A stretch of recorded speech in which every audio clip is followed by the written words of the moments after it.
Computer का वर्गीकरण करने के लिए बेसिकली 4 आधार हैं। इसमें से जो पहला आधार होता है वो होता है हार्डवेयर के आधार पर कंप्यूटर का वर्गीकरण।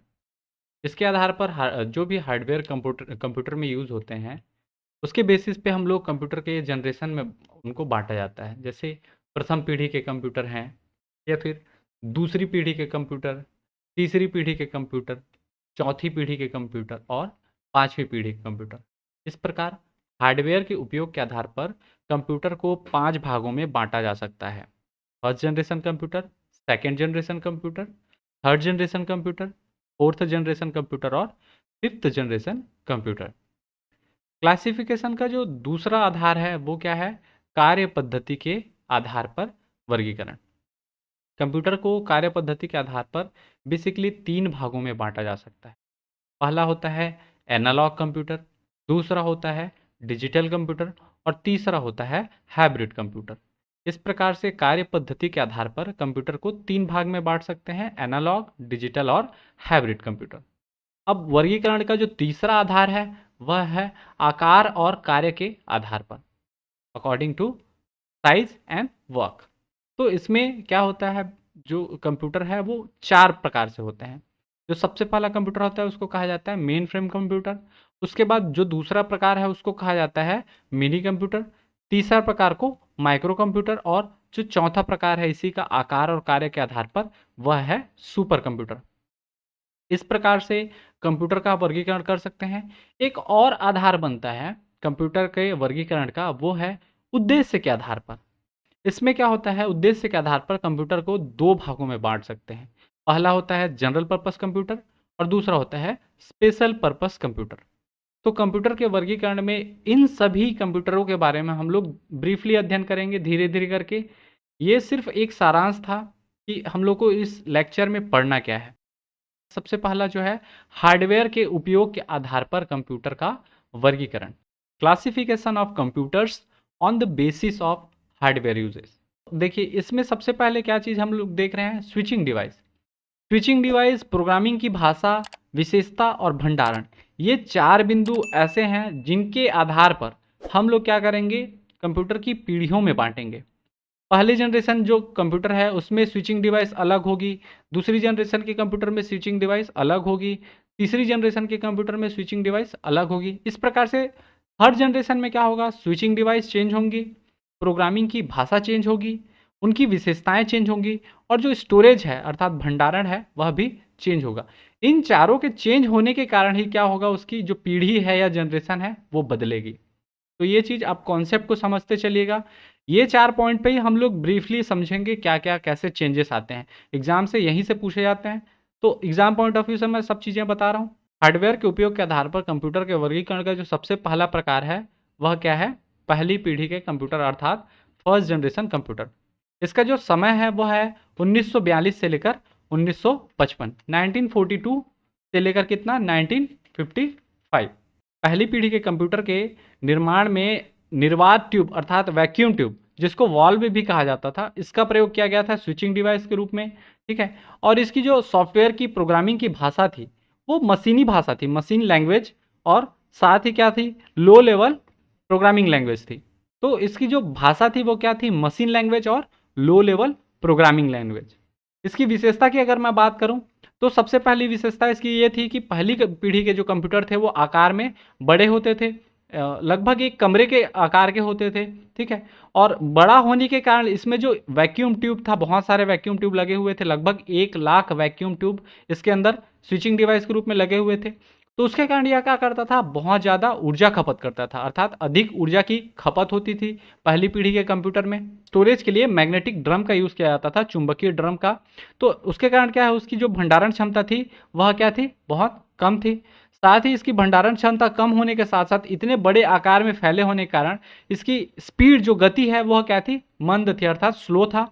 और इसमें सबसे ज़्यादा त्रुटि होने की संभावना अधिक थी। तो फर्स्ट जनरेशन की कंप्यूटर की ये विशेषताएं थी।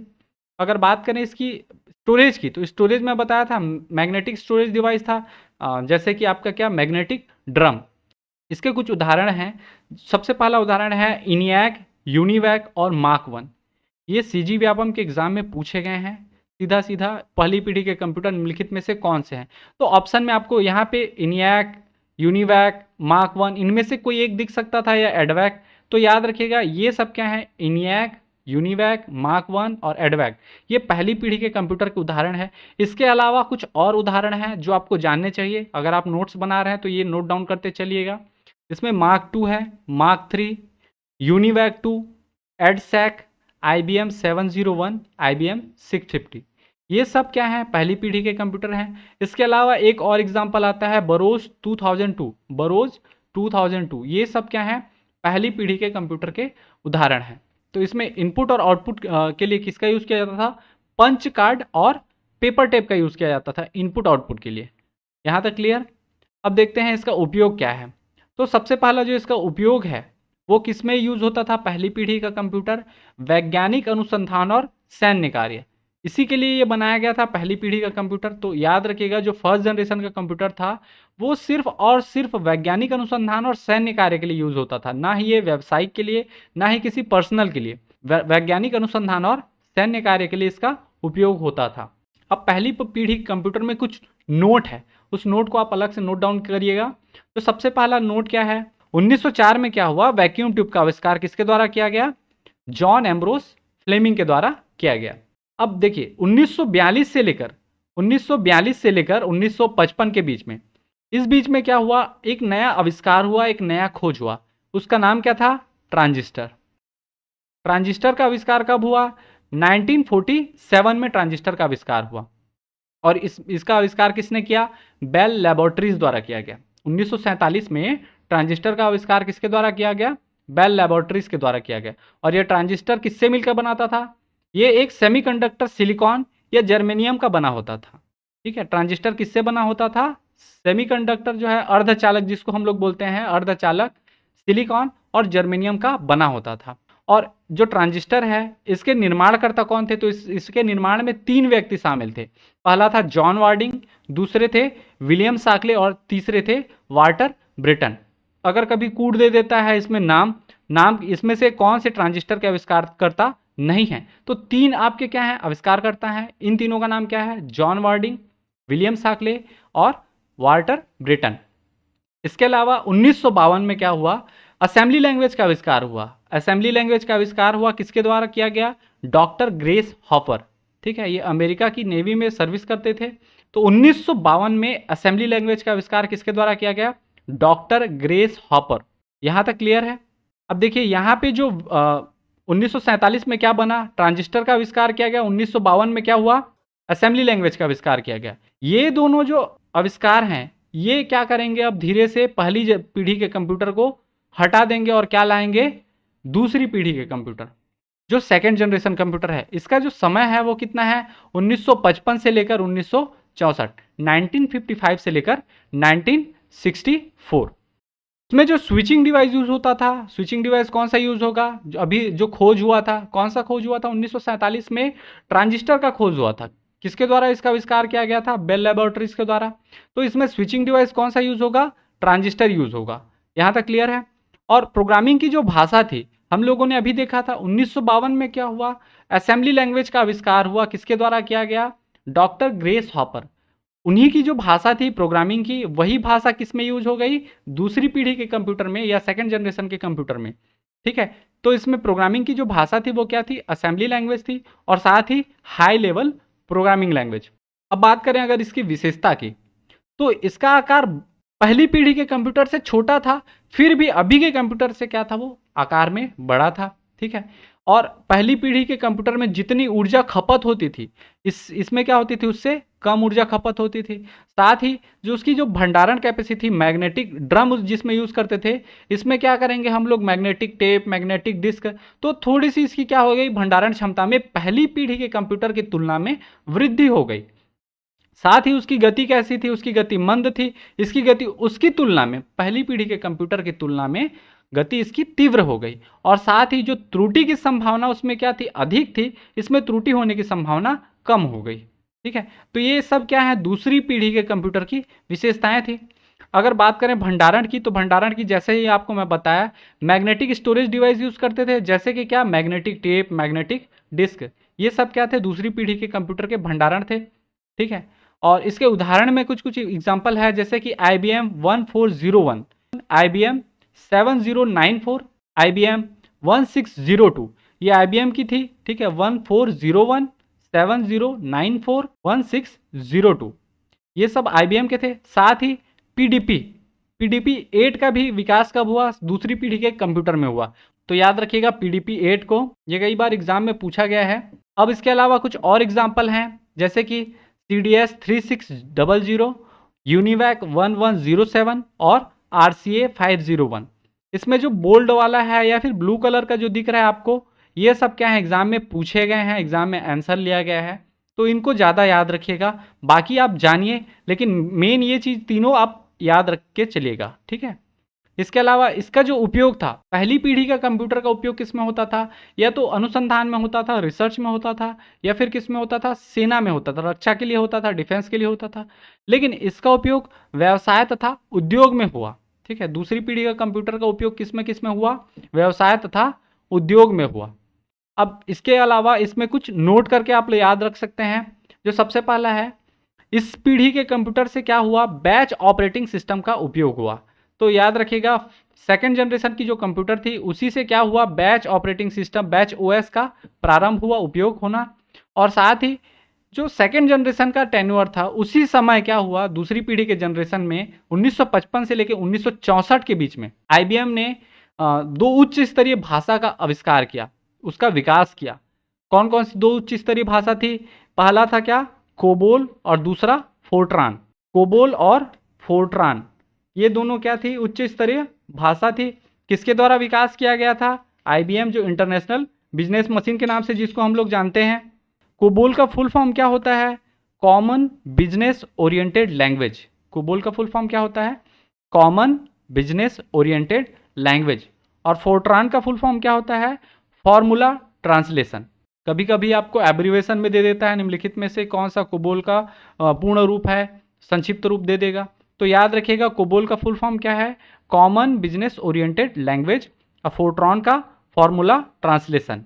और बैच ऑपरेटिंग सिस्टम कौन सी जनरेशन से प्रारंभ हुआ, सेकेंड जनरेशन से प्रारंभ हुआ था। इसके अलावा 1958 में क्या हुआ, IC चिप अर्थात इंटीग्रेटेड सर्किट चिप का आविष्कार जैक किल्बी और रॉबर्ट नॉय द्वारा किया गया था। किनके द्वारा, जैक किल्बी और रॉबर्ट नॉय के द्वारा किसका आविष्कार किया गया था, इंटीग्रेटेड सर्किट चिप।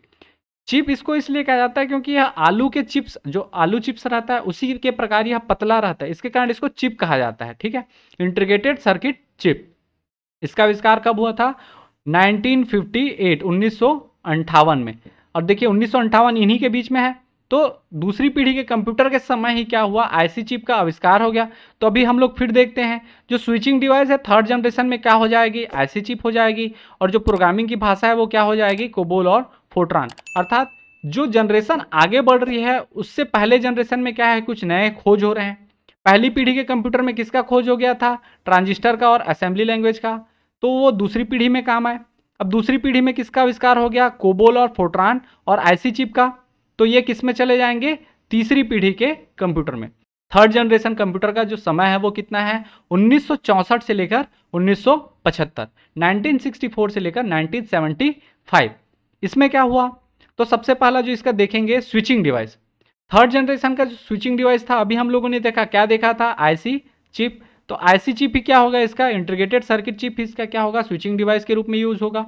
अब देखिए IC चिप आकार में छोटा था, इससे थोड़ा बड़ा आकार उसके बाद हुआ इसी जनरेशन में, थर्ड जनरेशन में ही इसको और अपडेट किया गया, तो उसको कहा गया स्मॉल स्केल इंटीग्रेशन चिप। ठीक है, पहले IC चिप था, अब उसको SSI चिप कहा गया। IC चिप के बाद क्या बन गया, SSI चिप। ये इससे बड़ा था, से भी बड़ा जो चिप बना उससे थोड़ा और एडवांस, उसको कहा गया MSI अर्थात मीडियम स्केल इंटीग्रेशन। IC के बाद क्या बना, SSI, SSI के बाद MSI। तो ये क्या होगा, मीडियम स्केल इंटीग्रेशन। ये भी स्विचिंग डिवाइस के रूप में यूज होता था। तो अगर कहीं एग्जाम में आपको IC चिप नहीं देता है, SSI देता है या MSI देता है, तो कंफ्यूज नहीं होना है, ये भी कौन सी पीढ़ी के कंप्यूटर में आता है, तीसरी पीढ़ी के कंप्यूटर में। और इसकी जो प्रोग्रामिंग की भाषा थी वो क्या थी, हाई लेवल प्रोग्रामिंग लैंग्वेज, जैसे कि आपका क्या कोबोल है और फोर्ट्रान है। कोबोल का फुल फॉर्म क्या होता है, कॉमन बिजनेस ओरिएंटेड लैंग्वेज, और फोर्ट्रान का फॉर्मूला ट्रांसलेशन। ये दोनों क्या है, हाई लेवल प्रोग्रामिंग लैंग्वेज थे। इसकी विशेषता की अगर बात करें तो यह दूसरी पीढ़ी के कंप्यूटर से आकार में और छोटा हो गया। पहली पीढ़ी का कंप्यूटर सबसे बड़ा था, उसके बाद दूसरी पीढ़ी का कंप्यूटर उससे थोड़ा छोटा हुआ, तीसरी पीढ़ी का कंप्यूटर आकार में उससे और छोटा हो गया। साथ ही इसमें जो त्रुटि की संभावना उस सेकंड जनरेशन में क्या थी, कम थी, इसमें त्रुटि की संभावना खत्म हो गई और यह क्या बन गया, विश्वसनीय बन गया, अर्थात भरोसे के काबिल बन गया। और इसकी स्पीड क्या हो गई, और ज़्यादा आईसी चिप का प्रयोग करने के कारण इसकी स्पीड और ज़्यादा क्या हो गई, तीव्र हो गई और ज़्यादा तेज हो गया। अगर बात करें इसकी भंडारण की, तो इसमें भी भंडारण के लिए मैग्नेटिक स्टोरेज डिवाइस यूज़ करते थे, जो सेकंड जनरेशन में यूज़ करते थे, जैसे कि मैग्नेटिक टेप है, मैग्नेटिक डिस्क है। लेकिन याद रखिएगा जो उसमें क्षमता थी, स्टोरेज की कैपेसिटी थी, वो कैपेसिटी इसमें क्या हो गई, क्षमता में वृद्धि हो गई। जो स्टोरेज कैपेसिटी थी वो बढ़ गई। इनपुट और आउटपुट उपकरण में क्या हुए, तो इसमें याद रखिएगा इनपुट और आउटपुट के लिए कीबोर्ड और मॉनिटर का प्रयोग प्रारंभ हुआ। इनपुट के लिए किसका यूज किया जाता था, कीबोर्ड, और आउटपुट देखने के लिए किसका प्रयोग किया जाता था, मॉनिटर। तो कभी एग्जाम में आपको पूछता है कि कीबोर्ड और मॉनिटर का प्रयोग कौन सी जनरेशन की कंप्यूटर से प्रारंभ हुआ, तो थर्ड जनरेशन अर्थात तीसरी पीढ़ी के कंप्यूटर से ही कीबोर्ड और मॉनिटर का प्रयोग प्रारंभ हुआ था। इसके कुछ एग्जाम्पल हैं, जैसे कि NCR 395, उसके अलावा बरोस का है, ये बी जितना भी लिखा हुआ है, बी अगर आप देखते हैं B6500, B5700, B6700 और B7700, तो जितने भी बी वाले वर्जन हैं ये सब इस कंपनी का जो नाम था वो क्या था, बरोज। ठीक है, जो फर्स्ट जनरेशन में भी हम लोग देखे थे बरोज 2002। ठीक है, तो उसी का थर्ड जनरेशन में क्या है, B6500, B5700, B6700 और B7700। इसके अलावा IBM का IBM 360, IBM 370 सीरीज, ये दोनों क्या है, थर्ड जनरेशन के कंप्यूटर हैं। तो इसमें जो नीला वाला कलर का है, जितना भी बोल्ड दिख रहा है आपको, ये तीनों एग्जाम में पूछे जा चुके हैं, CG व्यापम, CGPSC और जो भी अदर कॉम्पिटिटिव एग्जाम्स हैं। तो ये चीज़ ज़्यादा याद रखिएगा, इन तीनों को पूछा गया है थर्ड जनरेशन के कंप्यूटर के एग्जाम्पल में। इसके अलावा जो PDP है, PDP के कंप्यूटर हैं, ठीक है, तो उनके बारे में भी पूछा गया है। PDP का जो फुल फॉर्म होता है उसको कहा जाता है प्रोग्राम्ड डेटा प्रोसेसर। PDP का फुल फॉर्म क्या होता है, प्रोग्राम्ड डेटा प्रोसेसर। और इसका जो वर्जन था कौन सा था, PDP 11, PDP 45। ये दोनों क्या हैं, PDP के हैं, प्रोग्राम्ड डेटा प्रोसेसर जो कंप्यूटर था उसका थर्ड जनरेशन के कंप्यूटर के अंतर्गत आते हैं। इसके अलावा ICL 1900, हनीवेल 200 और हनीवेल 6000, ये सब क्या हैं, तीसरी पीढ़ी के कंप्यूटर के उदाहरण हैं। इसका आप देखिए, जो पहली पीढ़ी के कंप्यूटर था उसका उपयोग किस में होता था, उसका उपयोग होता था अनुसंधान और सैन्य कार्य में। दूसरी पीढ़ी के कंप्यूटर का उपयोग उद्योग और व्यवसाय में। अब तीसरी पीढ़ी के कंप्यूटर का व्यावसायिक तथा व्यक्तिगत उपयोग के लिए प्रारंभ किया गया। तो अगर कभी एग्जाम में पूछता है कि कंप्यूटर की कौन सी पीढ़ी को व्यक्तिगत उपयोग के लिए प्रारंभ किया था, अर्थात पर्सनल यूज के लिए कंप्यूटर का निर्माण किया गया था, तो वो कौन सा था, थर्ड जनरेशन के कंप्यूटर से ही पर्सनल यूज प्रारंभ हुआ। अब इसमें नोट करके कुछ याद रख लीजिएगा। इसमें देखिए तीसरी पीढ़ी के कंप्यूटर में टाइम शेयरिंग ऑपरेटिंग सिस्टम का उपयोग हुआ।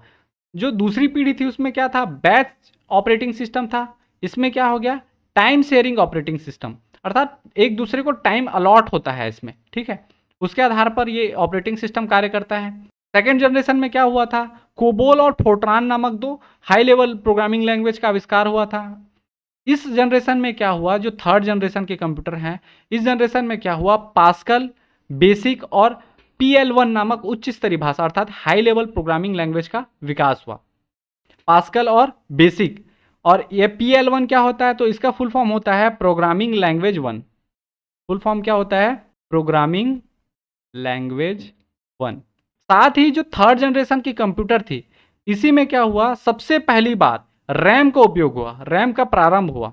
तो अगर कभी पूछता है कि रैम कब बना, तो वो कब बना है, रैंडम एक्सेस मेमोरी जिसको हम लोग बोलते हैं, आगे हम लोग इसके बारे में अच्छे से और पढ़ेंगे कंप्यूटर के भाग के अंतर्गत।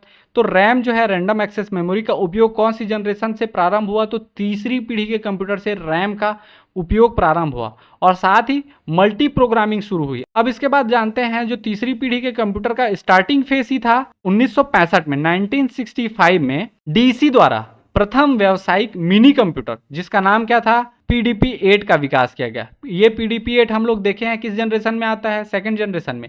लेकिन अगर मिनी कंप्यूटर की अगर बात की जाए, खाली मिनी कंप्यूटर की, तो उसको पहला मिनी कंप्यूटर किसको माना जाता है? दुनिया का पहला व्यावसायिक मिनी कंप्यूटर PDP-8 को माना जाता है। ये एग्जाम में बहुत बार पूछा गया है, तो इसको थोड़ा सा इंपॉर्टेंट याद रखिएगा। PDP-8, PDP का फुल फॉर्म क्या होता है? प्रोग्राम्ड डेटा प्रोसेसर 8 इसका फुल फॉर्म होगा। तो दुनिया का सबसे पहला जो व्यावसायिक मिनी कंप्यूटर है उसका नाम क्या था? PDP-8, programmed data processor 8। किसके द्वारा बनाया गया था? तो ये बनाया गया था DEC। कब बनाया गया था? 1965 में। DEC का फुल फॉर्म क्या होता है? DEC का फुल फॉर्म होता है डिजिटल इक्विपमेंट कॉरपोरेशन। तो याद रखिएगा ये चीज, कभी कभी एब्रीवेशन पूछ दिया जाता है कंप्यूटर में। उसके अलावा सन 1971 में, 1971 में, उसमें क्या हुआ? 1965 के बाद 1971 में, अर्थात तीसरी पीढ़ी के कंप्यूटर के ही समय काल में एम ई हॉफ द्वारा किसका आविष्कार किया गया? माइक्रो प्रोसेसर का आविष्कार किया गया। किसके द्वारा? एम ई हॉफ के द्वारा। किसका आविष्कार? Micro processor. ठीक है, कब आविष्कार किया गया था? 1971 में। यहां तक क्लियर है? अब देखिए यहां पे फिर से हम लोगों को क्या मिल गया? नया स्विचिंग डिवाइस मिल गया और नई प्रोग्राम की भाषा मिल गई। तो उसके कारण क्या हो गया? फिर से पीढ़ी चेंज होगा और हम लोग किस पीढ़ी में पहुंच जाएंगे? चौथी पीढ़ी में। चौथी पीढ़ी के कंप्यूटर या फोर्थ जनरेशन कंप्यूटर। इसका जो समय काल था वो कितना था? 1975, अर्थात 1975 से लेकर 1989 के बीच का। फोर्थ जनरेशन के कंप्यूटर में क्या होगा? जो स्विचिंग डिवाइस है, स्विचिंग डिवाइस क्या होगा यूज? माइक्रो प्रोसेसर यूज होगा। MSI का अपडेटेड वर्जन, इससे और एडवांस वर्जन क्या था? Micro processor. स्विचिंग डिवाइस इसमें क्या यूज हो रही है? चौथी पीढ़ी के कंप्यूटर में माइक्रो प्रोसेसर यूज हो रही है। इससे जब एडवांस हम लोग जाते हैं तो इससे एडवांस को कहा जाता है लार्ज स्केल इंटीग्रेशन, जिसको LSI बोलते हैं। अभी तक हम लोगों ने थर्ड जनरेशन में क्या देखा था? सबसे पहले देखे IC चिप थर्ड जनरेशन में, उसके बाद बना क्या? स्मॉल स्केल इंटीग्रेशन अर्थात SSI। उसके बाद क्या बना? MSI अर्थात मीडियम स्केल इंटीग्रेशन। फिर उसके बाद आता है क्या? Micro processor. माइक्रो प्रोसेसर से थोड़ा एडवांस जाते हैं तो क्या बनता है? लार्ज स्केल इंटीग्रेशन या LSI। LSI के बाद ही एक बनता है VLSI अर्थात very large scale of integration. तो ये तीनों माइक्रो प्रोसेसर, LSI और VLSI, ये तीनों किस में आएंगे? चौथी पीढ़ी के कंप्यूटर में आएंगे। अगर बात करें इसकी प्रोग्रामिंग की भाषा की, तो सबसे पहली प्रोग्रामिंग की भाषा क्या बन गई? पास्कल है। दूसरा कोबोल 74, कोबोल का ही एक वर्जन है कोबोल 74। उसके अलावा यूनिक्स है। यूनिक्स के अलावा एडा, एडा के अलावा जावास्क्रिप्ट। ये सब क्या है? प्रोग्रामिंग की भाषा थी चौथी पीढ़ी के कंप्यूटर की। तो इन सब के बारे में पूछा जाता है कि यूनिक्स कौन सी पीढ़ी के कंप्यूटर का प्रोग्रामिंग भाषा था या सॉफ्टवेयर की भाषा थी। तो इस प्रकार से इनका नाम आपको याद रखना है। मैं सीधा सीधा आप लोग को फैक्ट बता रहा हूँ, तो कंपेरिजन के माध्यम से बता रहा हूँ ताकि आपको इसमें कोई डाउट ना हो। अगर बात करें इसकी विशेषता की, सबसे पहला इसकी जो खास विशेषता थी तो याद रखिएगा यह बहुत सस्ता था। As compare to first, second and third generation के कंप्यूटर की तुलना में यह क्या था? सस्ता था। और साथ ही उपयोग में क्या था? आसान था, क्योंकि इसमें यहाँ प्रोग्राम ऐसे डिजाइन किया गया था कि प्रोग्राम को उपयोग करने में क्या होती थी? आसानी होती थी। साथ ही जो उच्च स्तरीय भाषा थी उसके कारण इसका उपयोग क्या हो गया? बढ़ गया। इसकी जो क्षमता थी वो भी क्या हो गई थी? बढ़ गई थी। इसकी जो क्षमता थी वो क्या थी? उच्च क्षमता थी। और साथ में इसकी जो स्पीड थी वो तीसरी पीढ़ी के कंप्यूटर से भी क्या हो गई? बढ़ गई थी। अगर बात करें इसकी भंडारण की, तो इसमें सेमीकंडक्टर मेमोरी डिवाइस यूज किया जाता था। जो सेमीकंडक्टर मेमोरी डिवाइस जैसे कि रैम है, रोम, कैश और रजिस्टर, ये सब मेमोरी किसके अंतर्गत आते हैं? सेमीकंडक्टर मेमोरी डिवाइस के अंतर्गत आते हैं। जैसे कि रैम है आपका random access memory, read only memory, cache file और जो रजिस्टर्स होते हैं, ये सब किसके? चौथी पीढ़ी के कंप्यूटर के भंडारण में आते थे। इसके अलावा विंचेस्टर डिस्क, जिसको हम लोग बोलते हैं विंचेस्टर डिस्क, ये भी क्या था? चौथी पीढ़ी के कंप्यूटर का स्टोरेज डिवाइस था। इसके कुछ उदाहरण हैं और तीनों उदाहरण ही बहुत महत्वपूर्ण हैं।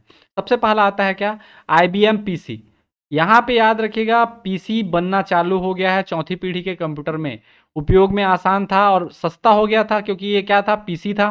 ठीक है, IBM PC, Apple II और Intel 404, इनके बारे में भी पूछा जाता है। Intel 404 दुनिया का सबसे पहला माइक्रो प्रोसेसर का नाम भी क्या था? दुनिया का सबसे पहला जो माइक्रो प्रोसेसर था उसका नाम क्या था? Intel 4004। ये पूछा जाता है, पूछा गया है, तो इसको याद रखिएगा। ठीक है, अब इसका जो उपयोग था वो क्या हुआ, सबसे पहली बार चौथी पीढ़ी के जो कंप्यूटर थे वो 1980 अर्थात 1980 के बाद से किसमें उपयोग प्रारंभ हुआ, इसका शिक्षा में उपयोग प्रारंभ हुआ। पहली पीढ़ी के कंप्यूटर का उपयोग क्या था, तो अनुसंधान और सैन्य कार्य में। दूसरी पीढ़ी के कंप्यूटर उद्योग और व्यवसाय में। तीसरी पीढ़ी के कंप्यूटर व्यवसाय और निजी रूप में। चौथी पीढ़ी के कंप्यूटर शिक्षा में इसका उपयोग प्रारंभ हुआ। तो याद रखिएगा कब इसका उपयोग प्रारंभ हुआ था, 1980 में। अब इसमें कुछ नोट है उसको याद रख लीजिए। जैसे कि पहला है इसमें multi user multitasking operating system था। जैसे सेकंड जनरेशन के कंप्यूटर में बैच ऑपरेटिंग सिस्टम था। थर्ड जनरेशन के सिस्टम में क्या था, टाइम शेयरिंग ऑपरेटिंग सिस्टम था। फोर्थ जनरेशन के सिस्टम में मल्टी यूजर ऑपरेटिंग सिस्टम और मल्टीटास्किंग ऑपरेटिंग सिस्टम का उपयोग हुआ था। और साथ ही जो लैन और वैन है अर्थात लोकल एरिया नेटवर्क और वाइड एरिया नेटवर्क, उन सब का विकास भी चौथी पीढ़ी के कंप्यूटर के समय ही हुआ है। यहां तक क्लियर है। माइक्रो कंप्यूटर का विकास कौन सी कंपनी द्वारा किया गया, आईबीएम कंपनी द्वारा किया गया, जिसे पीसी कहा गया, जिसको हम लोग उदाहरण में भी देखे हैं, आईबीएम पीसी। माइक्रो कंट्रोलर इसमें यूज हुआ था, किसके द्वारा बनाया गया था, आईबीएम इंटरनेशनल बिजनेस मशीन के द्वारा बनाया गया था, जिसको आईबीएम पीसी बोलते थे। ये कब बना था, 1981 में। इसमें पहली बार क्या हुआ, GUI जिसको बोलते हैं ग्राफिकल यूजर इंटरफेस, पहली बार चौथी पीढ़ी के कंप्यूटर में ही GUI सॉफ्टवेयर का विकास हुआ। ग्राफिकल यूजर इंटरफेस क्या होता है, देखने में हम लोग जैसे यूज करते हैं कोई भी सिस्टम, तो हम लोग को वहाँ आइकॉन दिखता है, कर्सर दिखता है, ये सब ग्राफिकल है, ठीक है। ये असल में कंप्यूटर इन सब को नहीं समझता। अगर मैं माउस को अगर एक जगह से दूसरे जगह उसके कर्सर को लेके जाता हूँ तो कंप्यूटर कर्सर को नहीं समझता, वहाँ उसके कोड्स को समझता है जो प्रोग्राम किया गया रहता है। लेकिन हम लोग को वो समझ नहीं आता, हम लोग को माउस का कर्सर जाना समझ आ जाता है, वही कहलाता है GUI अर्थात ग्राफिकल यूजर इंटरफेस। पहली बार GUI का इस्तेमाल किया गया, विशेषता में हम लोग देखें हैं, उपयोग में क्या हो गया, आसान हो गया। इसमें बेसिकली 3 ऑपरेटिंग सिस्टम को हम लोग को जानना है। पहला होता है MS DOS, दूसरा MS विंडोज और तीसरा Apple operating system. Microsoft disk operating system, इसका MS DOS का फुल फॉर्म क्या होगा, माइक्रोसॉफ्ट डिस्क ऑपरेटिंग सिस्टम। उसके अलावा माइक्रोसॉफ्ट विंडोज और एप्पल ऑपरेटिंग सिस्टम। ये तीनों ऑपरेटिंग सिस्टम का विकास कौन सी जनरेशन में हुआ, चौथी जनरेशन अर्थात फोर्थ जनरेशन में इसका विकास हुआ। सी लैंग्वेज का आविष्कार भी इसी जनरेशन में, इसी पीढ़ी में हुआ था। और इसके आविष्कारकर्ता कौन थे, डेनिस रिकी थे, ठीक है। डेनिस रिकी सी लैंग्वेज के क्या हैं, विकास करता है या आविष्कार करता है। अब बात करते हैं किसकी, पांचवी पीढ़ी के कंप्यूटर अर्थात फिफ्थ जनरेशन कंप्यूटर। इसका जो समय काल है वो क्या है, 1989 से लेके करंट अभी तक। ये कौन सी जनरेशन आती है, अब हम लोग अभी जो कंप्यूटर यूज कर रहे हैं ये सब कौन सी जनरेशन की कंप्यूटर है, फिफ्थ जनरेशन की कंप्यूटर है। फिफ्थ जनरेशन की कंप्यूटर में जो सबसे पहला खासियत है, इसमें जो स्विचिंग डिवाइस था फिफ्थ जनरेशन के कंप्यूटर में क्या होगा, ultra large scale of integration अर्थात ULSI इसका उपयोग होगा। और साथ ही सुपर लार्ज स्केल इंटीग्रेशन अर्थात देखिए अल्ट्रा लार्ज से भी बड़ा क्या होगा, सुपर लार्ज SLSI। ये दोनों किसके स्विचिंग डिवाइस के रूप में यूज होंगे, पांचवी पीढ़ी के कंप्यूटर के। इनकी स्पीड क्या होगी, और बढ़ जाएगी। अब इसकी बात करें अगर प्रोग्रामिंग की भाषा की, तो प्रोग्रामिंग की भाषा क्या होगी, इसमें प्रोग्रामिंग की भाषा C++, जावा, C#, विजुअल बेसिक, इस प्रकार से जो बहुत एडवांस भाषाएं हैं अब जिनको अभी प्रयोग किया जा रहा है। इसके अलावा बहुत सारी और भाषाएं हैं जिनके माध्यम से क्या है, प्रोग्राम किया जा रहा है, सॉफ्टवेयर बनाया जा रहा है। तो इसकी प्रोग्रामिंग की भाषा क्या थी, C++, जावा, C#, विजुअल बेसिक। अगर बात करें पांचवी पीढ़ी की कंप्यूटर की विशेषता थी, तो इसकी सबसे बड़ी विशेषता क्या है, यह बहुत छोटा हो गया, आकार में क्या हो गया, अति छोटे हैं। और साथ ही इसकी जो स्पीड है वो क्या है, अति स्पीड है। क्योंकि अभी हम लोग कंप्यूटर की स्पीड को नैनो सेकंड में हम लोग क्या करते हैं, कैलकुलेट कर लेते हैं, और उससे भी ज़्यादा और धीरे धीरे क्या हो रही है, स्पीड इसकी बढ़ाई जा रही है। और जो सबसे महत्वपूर्ण इसकी विशेषता मानी जाती है पांचवी पीढ़ी के कंप्यूटर की, वो है प्लग एंड प्ले अर्थात तुरंत ऑन किया और सीधा काम करना चालू कर दो। इसके कारण इसको प्लग एंड प्ले भी कहा जाता है, जो सबसे बड़ी इसकी एडवांटेज है या विशेषता है। अगर बात करें इसकी भंडारण की, तो इसमें सबसे पहला भंडारण हम लोग मान सकते हैं ऑप्टिकल डिस्क को। ऑप्टिकल डिस्क जैसे कि आपका CD, DVD, Blu ray disc. CD का फुल फॉर्म क्या होता है, कॉम्पैक्ट डिस्क। DVD का full form digital versatile disc, और इसको BRD भी कहा जाता है। BRD का फुल फॉर्म होता है ब्लू रे डिस्क। और दूसरा होता है वर्चुअल डिस्क। भंडारण के लिए 5वीं पीढ़ी कंप्यूटर में हम लोग वर्चुअल डिस्क भी यूज़ करते हैं, जैसे कि आपका जो क्लाउड स्टोरेज होता है, जैसे गूगल ड्राइव है, गूगल ड्राइव में आप अपना डेटा स्टोर कर सकते हैं। इसके अलावा और बहुत सारे ये क्या हैं, स्टोरेज हैं, क्लाउड स्टोरेज, इसमें हम लोग क्या कर सकते हैं, वर्चुअल डिस्क है हमारे लिए। साथ ही मैग्नेटिक बबल मेमोरी का भी प्रयोग किया जाता है, ये भी किसके लिए यूज़ होते हैं, भंडारण के लिए। अब इसके कुछ एग्जाम्पल हैं, एडवांस में बहुत सारे एग्जाम्पल मिलेंगे 5वीं पीढ़ी कंप्यूटर में, लेकिन जो एग्जाम में पूछे गए हैं मैं उनके बारे में बता दे रहा हूँ। सबसे पहला है क्या, IBM नोटबुक। दूसरा है PC पेंटियम, जो पेंटियम का PC रहता है उसका series Pentium P1, P2, P3, P4, P5 का जो इसका जनरेशन रहता है उसके हिसाब से। और साथ ही जो सुपर कंप्यूटर है वो भी 5वीं पीढ़ी के कंप्यूटर के अंतर्गत आता है। यहाँ तक क्लियर है। अब इसमें देखिए जो 5वीं पीढ़ी कंप्यूटर है, इसमें एक चीज़ नोट करके आप याद रख सकते हैं कि इस पीढ़ी के कंप्यूटर में कृत्रिम ज्ञान क्षमता अर्थात आर्टिफिशियल इंटेलिजेंस का उपयोग किया जा रहा है। उदाहरण के लिए हम लोग क्या देख सकते हैं, रोबोट है जैसे, ठीक है, तो जितने भी रोबोट हैं ये सब किसके उदाहरण है, आर्टिफिशियल इंटेलिजेंस के। इसके अलावा ईमेल, इंटरनेट और www अर्थात ईमेल का फुल फॉर्म क्या होता है, इलेक्ट्रॉनिक मेल। ईमेल का होता है इलेक्ट्रॉनिक मेल, इंटरनेट का होता है इंटरनेशनल नेटवर्क और www का वर्ल्ड वाइड वेब। इन तीनों का विकास भी कौन सी पीढ़ी के कंप्यूटर में हुआ है, 5वीं पीढ़ी के कंप्यूटर में हुआ है। ईमेल क्या होता है, इंटरनेट क्या होता है, www क्या होता है, इन सब के बारे में हम लोग इनके लिए डेडिकेटेड वीडियो में समझेंगे। अब बात करें अगर पीढ़ियों के आधार पर हम लोग ने बांट चुका, पहली पीढ़ी, दूसरी पीढ़ी, तीसरी पीढ़ी, चौथी पीढ़ी और 5वीं पीढ़ी के कंप्यूटर। इसके अलावा कुछ ऐसे कंप्यूटर हैं जो फ्यूचरिस्टिक हैं अर्थात भविष्य के लिए हैं, जिनको हम लोग एक अलग भाग में हम लोग समझ लेते हैं थोड़ा सा। इसको कहा जाएगा क्या, अगली पीढ़ी के कंप्यूटर अर्थात next generation computer. Next generation computer में जो सबसे पहला हम लोग कंप्यूटर समझने वाले हैं वो क्या है, नैनो कंप्यूटर। नैनो क्या होता है, नैनो एक छोटा पार्टिकल है, मान के चलिए नैनो पार्टिकल जिसको हम लोग बोल सकते हैं, एक छोटा सा कण है। इसका जो व्यास होगा, नैनो कण का जो व्यास होगा वह कितना होता है, 1×10⁻⁹ अर्थात 1 नैनोमीटर। ये 1 नैनोमीटर।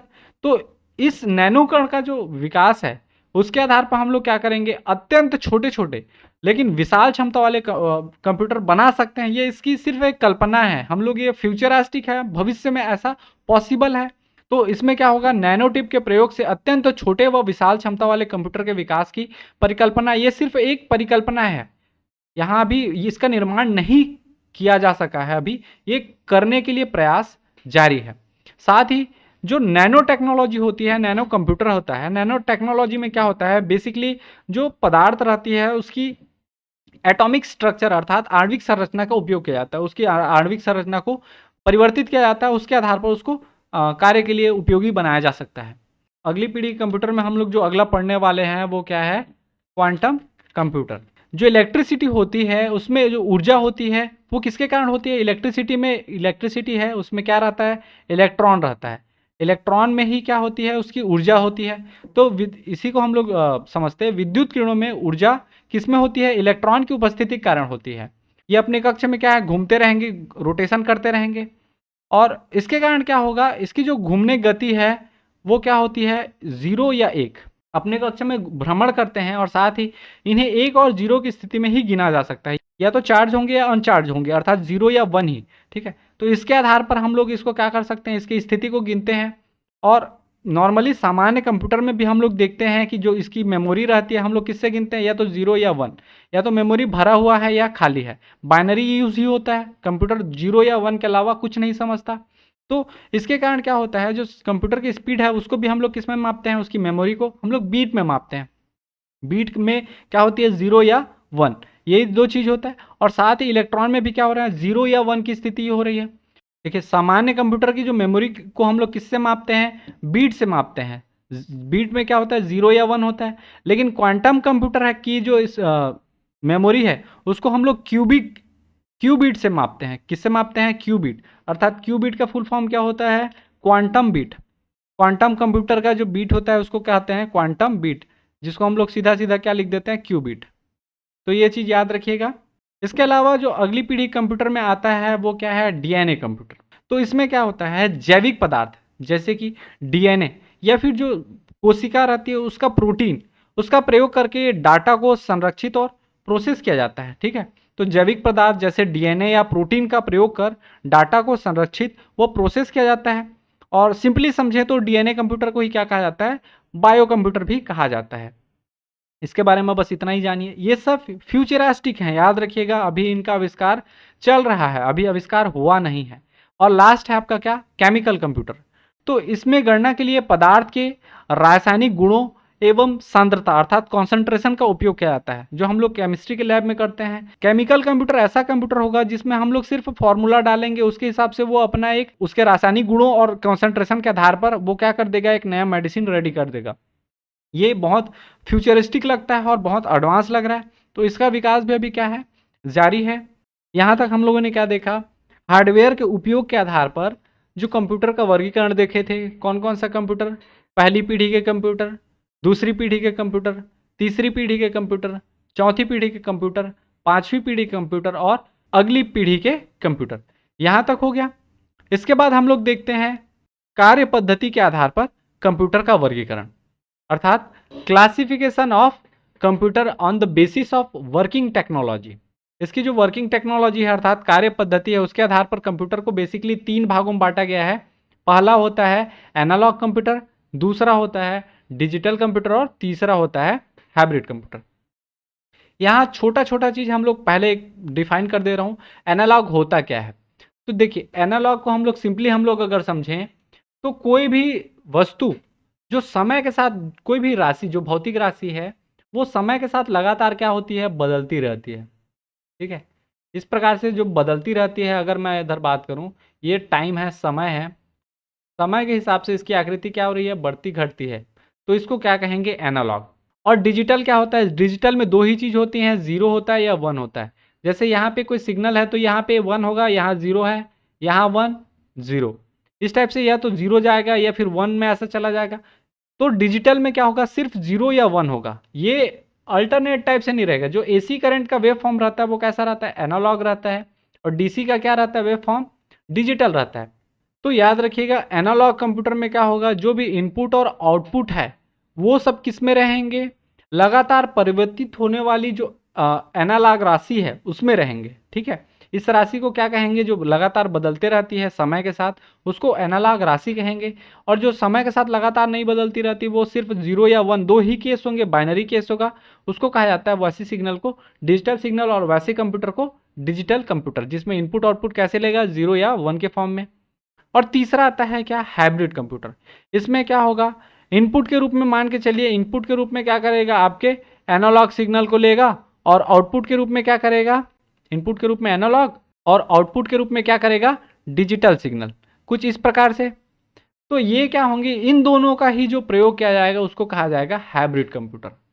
यहां तक क्लियर है। अब एक एक को समझते। सबसे पहला आता है क्या, एनालॉग कंप्यूटर। एनालॉग कंप्यूटर में याद रखिएगा, सबसे पहला जो डेफिनेशन बताया वो क्या था, समय के साथ लगातार परिवर्तित होने वाली भौतिक राशियों को एनालॉग राशि कहते हैं। अर्थात टाइम के साथ वो क्या होती है, धीरे धीरे आगे पीछे वो वेरी करते रहता है। टाइम इधर है, ये टाइम है, तो इसमें क्या हो रहा है, ये वेरी कर रहा है। इसको क्या कहेंगे, एनालॉग राशि। ऐसे कंप्यूटर जिनके द्वारा डेटा का निरूपण समय के साथ लगातार क्या हो रहा है, परिवर्तित होते रह रहा है। और परिवर्तित होने वाली भौतिक राशियां जैसे कि दबाव, जो प्रेशर है वो एक ही समय में एक प्रेशर नहीं रहता। आप अपने अंगुली को दबाते हैं या किसी चीज को दबाते हैं तो प्रेशर कम या ज्यादा हो सकता है। साथ ही जो टेम्परेचर है वो भी समान नहीं रहता, वो समय के साथ बदलता रहता है। सुबह का टेम्परेचर अलग होगा, दोपहर में टेम्परेचर अलग होगा, शाम में अलग होगा, इस टाइप से। और विद्युत वोल्टेज जो है, इलेक्ट्रिक वोल्टेज जो है, वो भी क्या होती है, बदलते रहती है, समय के साथ फ्लक्चुएट होते रहता है। तो इस प्रकार के जो भौतिक राशि हैं उनको अंकों में प्रस्तुत किया जाता है। यही सब किसके अंतर्गत आते हैं, एनालॉग कंप्यूटिंग के अंतर्गत आते हैं, एनालॉग। और इसमें सबसे मेन चीज याद रखिएगा, देखिए एनालॉग कंप्यूटर जो है इसकी जो स्पीड है वो बहुत क्या होती है, धीमी होती है। एनालॉग कंप्यूटर की स्पीड धीमी होती है। और इसके एग्जाम्पल में मैं समझाता हूँ। जैसे कि जो साधारण घड़ी है, स्पीडोमीटर, तापमापी, भूकंप मापी, वोल्ट मीटर, एनालॉग कंप्यूटिंग के क्या हैं, ये सब उदाहरण है। कौन कौन सा, साधारण घड़ी, स्पीडोमीटर, तापमापी, भूकंप मापी, वोल्ट मीटर, ये सब किसके, एनालॉग कंप्यूटिंग के उदाहरण है। तो एनालॉग कंप्यूटर का ये पिक्चर है। वर्तमान में क्या है, एनालॉग कंप्यूटर प्रचलन से बाहर हो गए हैं। इनका अभी कहीं भी यूज़ नहीं होता है। अगर बात करें दूसरा, वो है क्या, डिजिटल कंप्यूटर। डिजिटल कंप्यूटर में हम लोग, मैं पहले ही बताया आपको, ये सबसे पहला चीज़ किस पे चलते हैं, इलेक्ट्रॉनिक संकेतों पे चलते हैं। इस कंप्यूटर में गणना किसके आधार पर की जाती है, binary number system. Binary number system अर्थात द्विआधारी नंबर सिस्टम, जिसको हम लोग 0 या 1 से ही निरूपित करते हैं, 0 या 1, 0 और 1 नहीं होता, 0 या 1, ठीक है। तो ये याद रखिएगा, द्विआधारी अर्थात बाइनरी नंबर सिस्टम में या तो 0 होगा या 1 होगा। तो डिजिटल कंप्यूटर में गणना का जो वो रहता है वो क्या होता है, या तो 0 या 1। इसमें हम लोग अगर देखें तो कोई भी संख्या लिखते हैं, मान लिया जाए 1000, इसको हम लोग डेसिमल में अगर पढ़ते हैं तो क्या होगा, डेसिमल में इसको 1000 पढ़ेंगे। लेकिन अगर उसको बाइनरी में पढ़ने जाए तो यहाँ 1 का, यहाँ 2 का, यहाँ 4 का और यहाँ 8 का। तो ये कौन सी संख्या हो गई, ये संख्या हम लोग किसको कितना पढ़ेंगे, 8 पढ़ेंगे। ये बाइनरी में कितना लिखा है, 8 लिखा है। लेकिन अगर इसको डेसिमल में पढ़ेंगे तो कितना होगा, 1000 होगा। तो यही चीज़ें होती हैं बाइनरी में अलग। इसमें 0 या 1 का ही कंडीशन होता है। बाइनरी में जो गणना है 0 या 1 से ही हो रही है, और साथ ही जो डेटा का निरूपण है वो भी किस में होता है, बाइनरी रूप में ही होता है, अर्थात 0 या 1 में। तो सिर्फ 2 होने के कारण इसकी जो गणना होती है, इसकी जो गति होती है वो क्या होती है, बहुत तीव्र होती है। और इसमें जो भी आंकड़े होते हैं, उन आंकड़ों को इलेक्ट्रॉनिक पल्स, अर्थात इस प्रकार से जो पल्स बनते हैं इलेक्ट्रॉनिक पल्स, 0 या 1, इस प्रकार से ये चला जाएगा, फिर यहाँ नीचे आ गया, इस टाइप से पल्स के रूप में ही ये क्या होते हैं, चलते हैं। इसको कहा जाता है इलेक्ट्रॉनिक पल्स। तो इसका जो आंकड़ा रहता है उसको किसके रूप में निरूपित किया जाता है, इलेक्ट्रॉनिक पल्स के रूप में। तो सबसे पहला एग्जाम्पल क्या है आपका, डेस्कटॉप, दूसरा है लैपटॉप। जितने भी हम लोग अभी देखते हैं सिस्टम, जो भी कंप्यूटर है, वो सब किस प्रकार के कंप्यूटर हैं, मैक्सिमम कंप्यूटर क्या है, डिजिटल कंप्यूटर हैं, जो पर्सनल यूज़ के लिए होते हैं, ठीक है। आप और हम लोग जो यूज़ करते हैं वो सब कौन से प्रकार के कंप्यूटर हैं, डिजिटल कंप्यूटर है। तीसरा आता है आप क्या, हाइब्रिड कंप्यूटर। हाइब्रिड कंप्यूटर में क्या होगा, एनालॉग का भी गुण पाया जाएगा और डिजिटल का। इसको संकर कहा जाता है। हाइब्रिड को हिंदी में क्या कहते हैं, संकर, अर्थात दो अलग अलग गुणों के कॉम्बिनेशन से बनाया गया नया कंप्यूटर क्या है, हाइब्रिड कंप्यूटर। एनालॉग कंप्यूटर और डिजिटल कंप्यूटर के दोनों के गुण इसमें पाए जाते हैं। इसमें इनपुट के लिए किसका यूज़ किया जाता है, इनपुट के लिए एनालॉग संकेत का यूज़ किया जाता है, ठीक है, इनपुट आउटपुट के लिए। और गणना और प्रोसेसिंग के लिए किसका प्रयोग किया जा रहा है, डिजिटल संकेत। यहाँ तक क्लियर है। हाइब्रिड में क्या हो रहा है, ये एनालॉग और डिजिटल दोनों दोनों के गुण इसमें पाए जाते हैं। वर्तमान में इसका उपयोग किस में हो रहा है, चिकित्सा के क्षेत्र में हो रहा है। जैसे कि अगर मैं बात करूं, आपका जो ये आईसीयू है, आईसीयू में आप देख पा रहे होंगे, इसमें क्या, जो कंप्यूटर है उसमें इनपुट और आउटपुट हम लोग कैसे दे रहे हैं, जैसे पेज मेकर है, जो हार्ट बीट हम लोग नापते हैं, अलग एक वायर रहता है जो सीने में, चेस्ट में लगाया जाता है, उससे के माध्यम से क्या होता है, वहाँ पे पेशेंट का क्या दिख रहा है, ये हार्ट लाइन दिख रही है। तो वो किस माध्यम से हो रही है, आउटपुट किस माध्यम से दिखा रहा है, एनालॉग माध्यम से। लेकिन उसकी जो प्रोसेसिंग हो रही है वो किस प्रकार से हो रही है, डिजिटल हो रही है। दोनों प्रकार से हो रहा है। अगला है आकार और कार्य के आधार पर कंप्यूटर का वर्गीकरण। Classification of computers on the basis of size and work. आकार और कार्य के आधार पर वर्गीकरण। इसमें कंप्यूटर को बेसिकली 4 भागों में बांटा गया है। सबसे पहला होता है मेन फ्रेम कंप्यूटर, दूसरा प्रकार होता है मिनी कंप्यूटर, तीसरा प्रकार होता है माइक्रो कंप्यूटर और चौथा प्रकार होता है क्या, सुपर कंप्यूटर। इसी माइक्रो कंप्यूटर को हम लोग और छोटे छोटे भागों में बांट सकते हैं, जैसे कि पर्सनल कंप्यूटर है, लैपटॉप है, पाम टॉप है। इस प्रकार से अलग अलग वर्जन में ये आते हैं। जैसे और एक अगर बोले तो स्मार्टफोन है आपका, जो हम लोग आप लोग यूज़ करते हैं, वो स्मार्टफोन भी कौन से कंप्यूटर के अंतर्गत आता है, माइक्रो कंप्यूटर के अंतर्गत आता है। तो इन सब के बारे में हम लोग ब्रीफली अगले लेक्चर में, इसके जो दूसरा पार्ट रहेगा उसमें अध्ययन करेंगे। अगर वीडियो आपको पसंद आता है तो प्लीज़ लाइक करें। अगर कोई त्रुटि लगती है तो कमेंट करके हमें बताएं, ताकि हम वो त्रुटि सुधार कर सकें। यहाँ तक वीडियो देखने के लिए आप सभी का धन्यवाद। जय हिंद, जय भारत।